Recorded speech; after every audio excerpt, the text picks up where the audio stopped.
Good afternoon. आज बच्चों में आपको कक्षा 10 के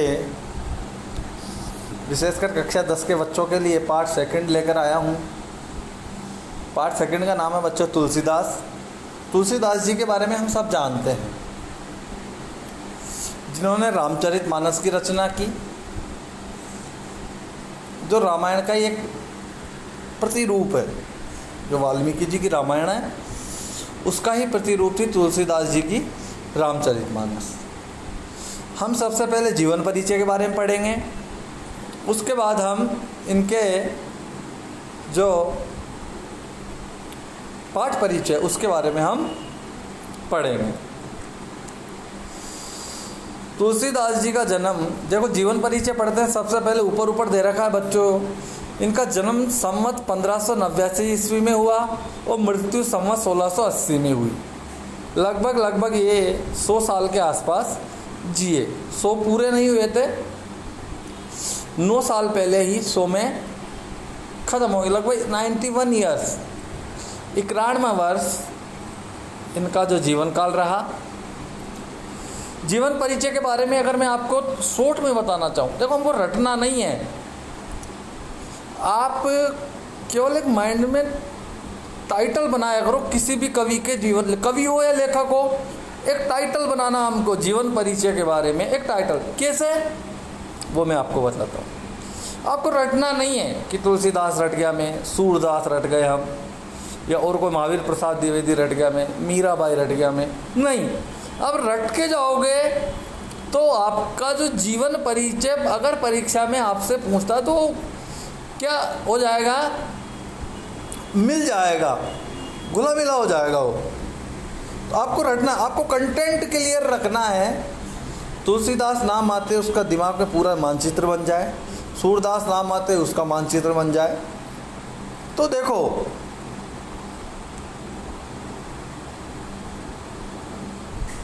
तुलसीदास का जन्म उत्तर प्रदेश के बांदा जिले के राजापुर गांव में संवत 1589 के लगभग माना जाता है। देखो ये भी निश्चित नहीं है भाई, बहुत पुराने संवत 1589, इसका मतलब कितने साल पहले की बात है। अभी सन की बात नहीं कर रहे हैं यहाँ संवत की बात कर रहे हैं मेरे बच्चों।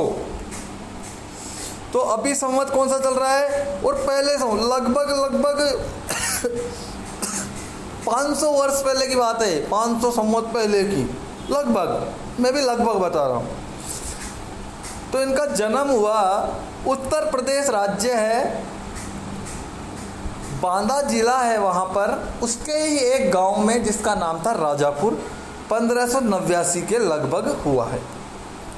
पिता का नाम आत्माराम, माता का नाम हुलसी, ये इनके पेरेंट्स थे। आपको क्या याद रखना है, जन्म तिथि, पेरेंट्स नेम, कहाँ जन्म हुआ, जन्म बर्थ प्लेस, जन्म स्थान, या स्टेट दे रखा तो स्टेट, या इनके बारे में अगर कोई इस विशेष कर चीज़ दे रखी तो वो याद रखनी है। और इनकी कृतियाँ जो इन्होंने लिखी अपने लेखन काल में, इनकी काव्य शैली क्या थी, इनकी भाषा क्या थी, इनकी काव्य शैली का और किन किन पर प्रभाव पड़ा, समझ में आई मेरी बात। तो ये सरयू पारीण ब्राह्मण थे। कौन से ब्राह्मण थे बच्चों, सरयू पारीण ब्राह्मण थे, क्योंकि सरयू नदी बहती थी। अयोध्या में सरयू नदी है, उत्तर प्रदेश में अयोध्या है, जहाँ पर भगवान राम का मंदिर बन रहा है वर्तमान में, सरयू नदी बहती थी।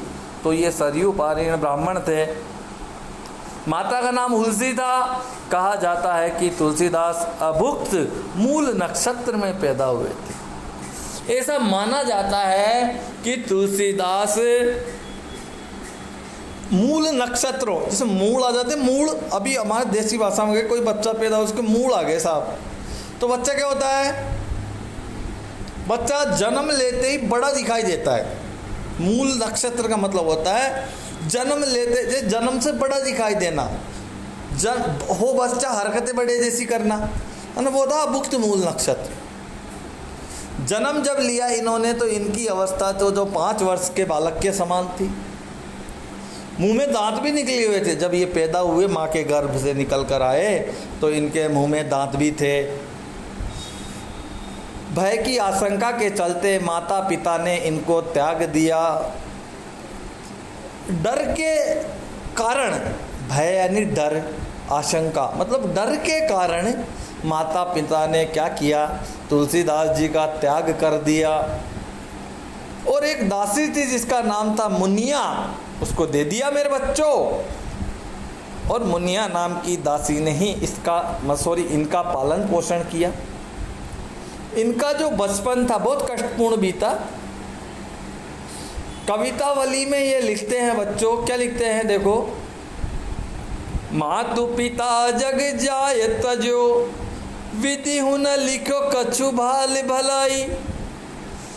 ये लिखते हैं माता पिता ने और इस संसार ने मुझे क्या कर दिया, माता पिता ने संसार के लिए मुझे त्याग दिया।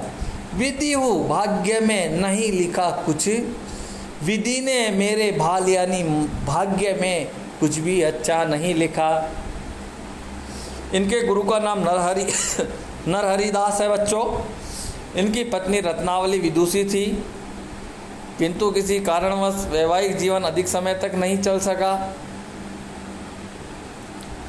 क्यों नहीं चल सका, इसकी भी एक कहानी है। क्योंकि रत्नावली जी से जब शादी हुई तुलसीदास की तो ये बहुत प्रेम करते थे उनसे।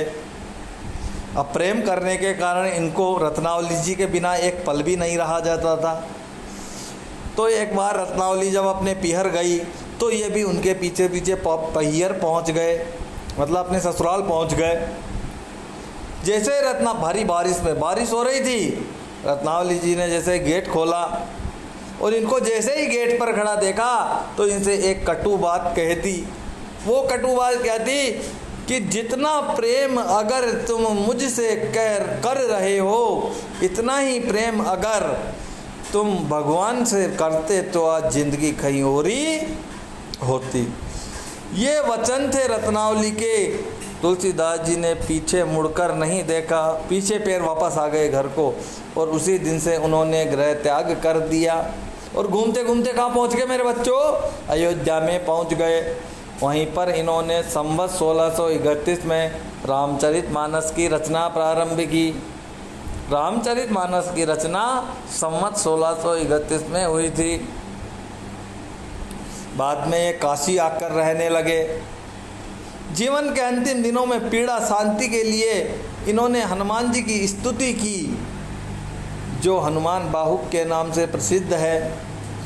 इनकी मृत्यु के संबंध में एक दोहा है, संवत 1680 और 80 गंग के तीर, अरे श्रावण शुक्ला सप्तमी, अरे तुलसी तजो शरीर, भगवन तुलसी तजो शरीर। संवत 1680 में गंगा नदी के किनारे पर श्रावण महीने की शुक्ल पक्ष की सप्तमी तिथि को तुलसीदास जी ने अपना शरीर त्याग दिया।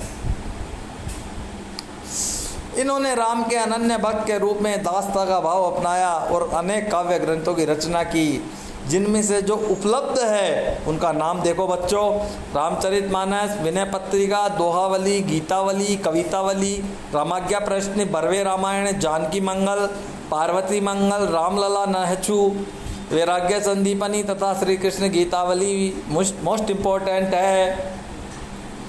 तुलसी आदर्शवादी कवि थे। इन्होंने आदर्श चरित्रों का सृजन कर हमें अपने दैनिक जीवन में उनके अनुकरण का संदेश दिया है। इन्होंने आदर्श चरित्र जो लेख लिखे हैं उसमें चरित्र आदर्श लिए हैं। रामचरितमानस में राम को लिया, हमको राम से कुछ सीखना चाहिए, अर्थात हमको दैनिक जीवन में आदर्श चरित्रों का अनुकरण करने का संदेश तुलसीदास जी ने अपने साहित्य ग्रंथों में दिया। और इनकी भाषा अवधी और ब्रज भाषा दोनों के पंडित थे। दोनों भाषाओं का शुद्ध और परिमार्जित रूप इन्होंने अपनाया मेरे बच्चों। तो आज हमने तुलसीदास जी के जीवन परिचय के बारे में पढ़ा, कैसा लगा मुझे कमेंट में ज़रूर बताइएगा। आपके लिए और अच्छी तरह आनंद के साथ पढ़ाऊँगा आपको आनंद भी आएगा और याद भी होगा मेरे बच्चों। भारत का हर बच्चा या मेरी आवाज़ सुनने वाला हर बच्चा आगे बढ़ेगा। इसी आशा के साथ मैं आपसे विदा लेता हूँ। अगली क्लास में फिर मिलेंगे इसका पाठ परिचय लेकर। जब तक के लिए थैंक यू।